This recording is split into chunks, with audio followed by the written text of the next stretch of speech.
Hello बच्चों, let's see this question.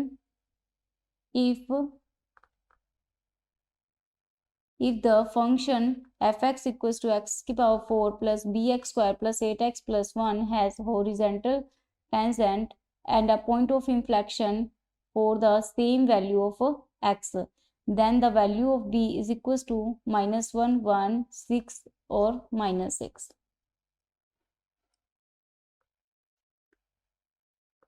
So our key concept is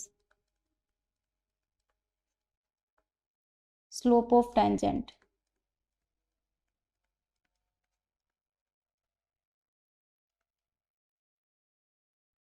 slope of tangent, तो यहाँ पे हमें पता है कि हॉरिजेंटल टेंजेंट के लिए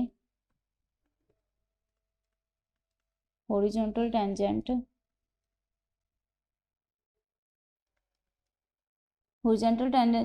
के लिए क्या होता है कि dy over d x is equal to 0 हो जाती है। तो यहाँ पे हमारे पास में जो फंक्शन है, जो एफ एक्स है, वो इक्वल टू है x is to power 4 b x की power 2 plus 8 into x plus 1।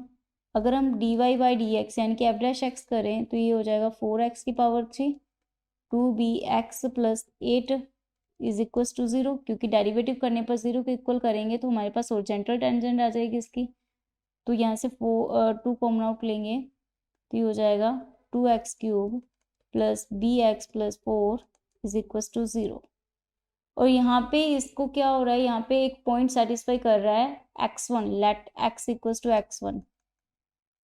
Okay, तो यहाँ पे ये पॉइंट सेटिस्फाई कर रहा है, तो f dash at x1 is equals to 2x1 की cube plus bx1 plus 4 is equals to 0। तो हमारे पास एक इक्वेशन ही आ गई। अब सेकंड इक्वेशन के लिए पॉइंट ऑफ इन्फ्लेक्शन हमें फाइंड आउट करना होगा। तो पॉइंट ऑफ इन्फ्लेक्शन के लिए डबल डेरिवेटिव हमारे पास में 0 हो जाता है और at the same value of x, यानी कि double derivative at x1 equals to 0। तो इसी का हम डेरिवेटिव कर देते हैं, तो यहाँ पे हो जाएगा 6x1 का square plus b is equals to 0। तो इसी का हमने इसका डबल डेरिवेटिव किया तो हमारे पास कुछ ये आ जाएगा। फ्रॉम फर्स्ट एंड सेकंड अगर हम इन दोनों से देखें तो यहाँ पे हमारे पास में जो b की वैल्यू आएगी वो आ जाएगी -6x1 का स्क्वायर। यहाँ से b की वैल्यू हमारे पास में आ जाएगी इसका स्क्वायर।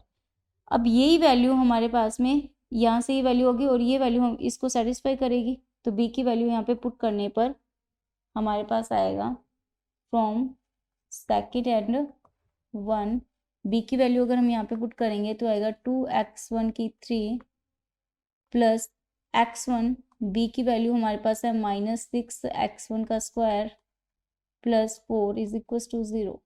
यहाँ से देखेंगे तो ये भी x क्यूब हो गया, ये भी क्यूब है, ये -6 है, ये प्लस का 2 है, तो -4x1 cube plus 4 is equal to 0।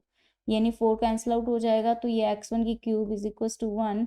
तो यानी कि यहाँ से हमारे पास x1 की वैल्यू आ जाएगी 1। तो यही वैल्यू वहाँ पुट करेंगे तो b की वैल्यू आ जाएगी -6। तो हमारे पास में b की जो रिक्वायर्ड वैल्यू हो जाएगी वो हो जाएगी -6। Option D is the correct option. Hope you understood it well. Best of luck.